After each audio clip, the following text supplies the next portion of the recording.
As I think back on the 4 years I've been playing Rocket League, I can't help but get a little nostalgic. Being part of the launch of a game and following it as it grows is a pretty special experience. As a game matures and people come and go, you become part of a unique group that has seen it all. Today I want to take you back to the beginning of Rocket League and tell you what it was like as someone who was there. So this isn't going to be a montage of esports clips, nor is it going to focus on playing the first version of Rocket League, even though that definitely is a video I wish I had thought of first. Instead, I want to cover the overall experience for the average player, going from launch in July 2015 to the first anniversary in July 2016.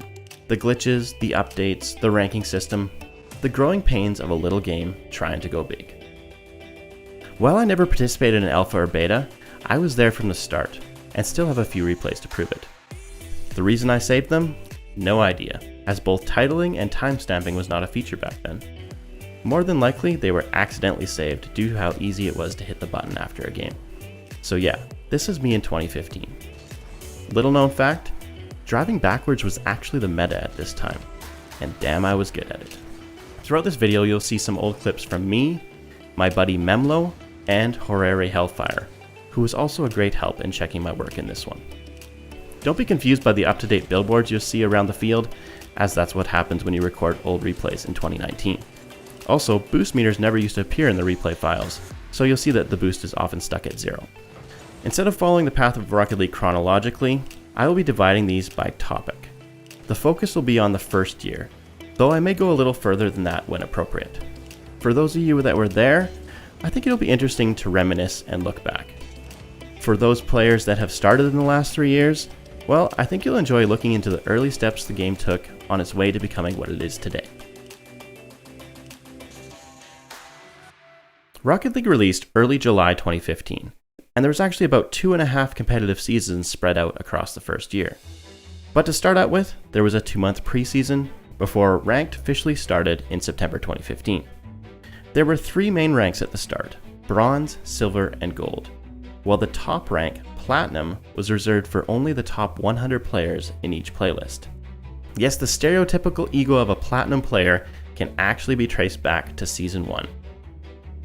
Originally, the ranking system used a rank point, or RP, method that was actually visible to the player. It would go up when you win, and go down when you lose. However, there was also a second hidden number system called MMR. It was possible to have a different rank than someone, but have the same MMR. And while it was nice to see your numerical progress, the 2-number system was a source of frustration and confusion for a lot of players. Crown toppers were the Season 1 reward, but you only received a reward for the rank you were currently in when the season ended. Meaning, even though I made it to Gold in Season 1, I ended up only getting the Silver Crown. When Season 2 came, there was a name change. Ranked was now competitive, though the term ranked still is used by players down to this day. There was also new rank names, and a new ranking system that no longer showed you numerical values. If you go back and look at old Reddit posts and see the complaints and misunderstandings, it's easy to see why Pysonix changed the system and hid it from the players. Their official position was that the focus on exact gains and losses was taking away from the enjoyment of the game. And at the time, I had to agree with them. Mistakenly, you now only had a single rank icon, with no indication of how close you were to ranking up or down. You only knew what rank you were, nothing more. Fortunately, this was remedied a few weeks into Season 2 when the division system was added, similar to what we have now, only ranks were divided into 5 divisions. Rewards were now earned based on the highest rank you touched, not if you stayed in it, and that practice continued for the next few seasons. Late June 2016 saw the start of Season 3, the longest competitive season in Rocket League history, but I'll probably revisit that topic in a future video.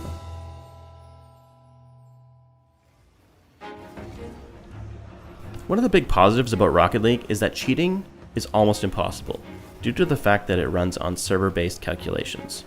But shortly after launch, some people did find some loopholes, though the cheats were both obvious and not very effective. This Vlad player was actually doing it enough that I found clips from 3 different players that had encountered him. Vlad found a way to abuse positional data that the dedicated servers relied on, but Pysonix was quick to respond and fix the exploit.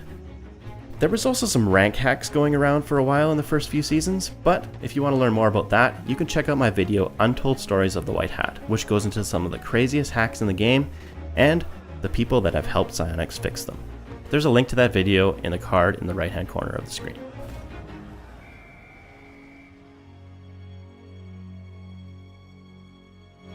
It's no surprise that a game like Rocket League had some matchmaking growing pains, as a combination of both bugs and unforeseen occurrences made for some interesting quirks during the first few months. And yes, complaining about bad teammates is not a new thing. We did that in 2015 too. No doubt you've had a few competitive matches cancelled due to a player on your team not joining. A frustrating issue, but not that big a deal compared to what the game used to do. During preseason ranked play, if one or more players didn't join properly, the game would start anyways. Yes, you took your chances in an unbalanced match, or left and took the rank penalty. Fortunately, this was fixed in a patch just before Season 1. Now on the other side, you might be thinking it'd be nice to get some free wins when the other team was missing players. But that actually exposed a mistake in the ranked point calculation system. The ranked points rewarded could be altered based on how long players were in a match, meaning a less filled team would be seen as weaker and weaker the longer they played at a disadvantage. So beating someone in a full-length 2v1 meant the system treated it like you defeated a much lower MMR team. You could end up only gaining 1 or even 0 ranked points for that win. This was also exploitable, as players would use smurfs to run up the score, then the smurf would leave and the remaining player would hold on for the win, which would give him the max rank point gain for beating the higher MMR team. These issues were resolved by late Season 1. Today, most people know if you queue with a player ranked lower than you, they are forced to play up at your level. I even experimented with this in my Rocket Surgery series where I took a bronze into champ. During the first year of Rocket League, it did things a little differently.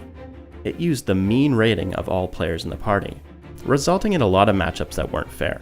Often it was easy to carry as the higher ranked person. While our system today does make playing with lower ranked friends kinda painful, the old system obviously had some issues too. Hopefully one day Pysonix finds a happy medium to both prevent boosting and promote playing with our friends. There were a few different playlists and game modes that were introduced during the first year of Rocket League, some of which are still with us today, so I'm going to touch on the ones that we no longer have. Early in its life, Rocket League was already trying to add flavor to the game, and it began with mutators, which were added in November 2015, as both a private match option and in the way of a casual playlist called Mutator Mashup. This 3v3 game mode would automatically cycle through 5 different preset mutators. The rotating list was kind of a curse, as I remember some of these being almost hated by the community, and the whole lobby would empty as soon as a certain one came up. For example, Time Warp was a trippy one where you could pull off some interesting moves due to the fact that everything slowed down as you're about to touch the ball. The frustrating part was everyone else in the lobby slowed down at the same time. To some, this lag simulator wasn't really considered fun at all.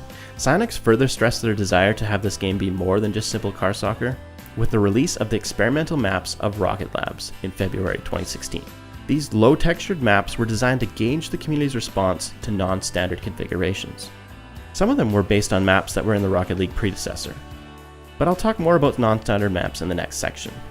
First, I think it's important to note the unexpected byproduct of Rocket Labs that actually changed the game and continues to be a big part of it down to this day.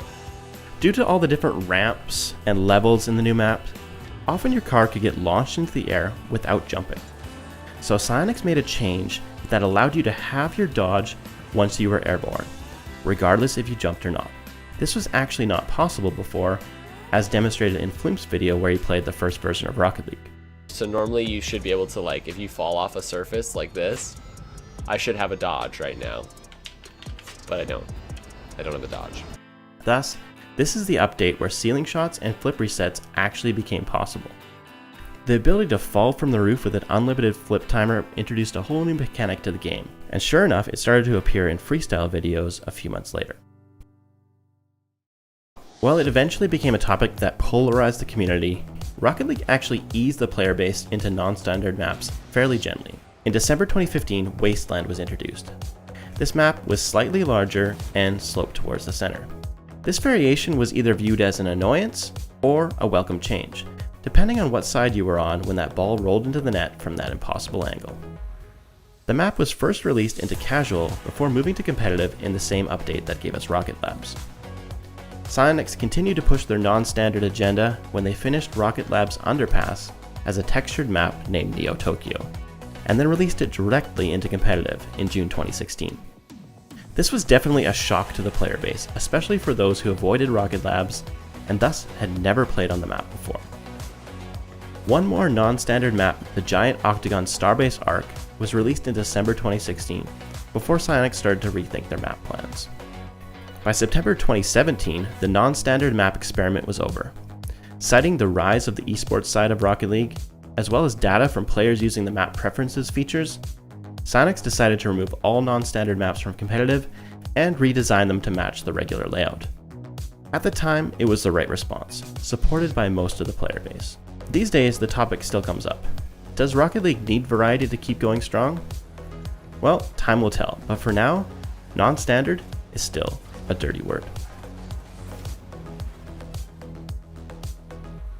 The customization of your car was always a big selling point for Rocket League, and at launch they claimed that there was 10 billion combinations. Though I'm not sure who did that math. Compared to what we have today, the first year of Rocket League was actually surprisingly lacking. First of all, there was no presets, so if you wanted to change your setup, your old one was gone. There was no separate customizations for each team.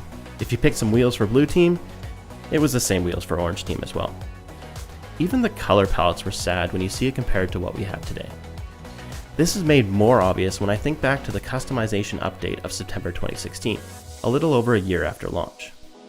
In this update, different team customization was added, 10 presets were given, and green was included in the color palette for the blue team. Now, I don't want to understate just how excited we were to have green at that time, and green cars is all you'd see in game for a while after that. That September update also included something else: player trading, crates, and keys. Thus, the cosmetic scene in Rocket League was changed forever. But that's where we're going to stop today. I hope you enjoyed this look back at the first year in Rocket League. I invite you to check out my other content, and make sure you subscribe so that you never miss a video. My name is Rocket Sledge. Thanks for watching.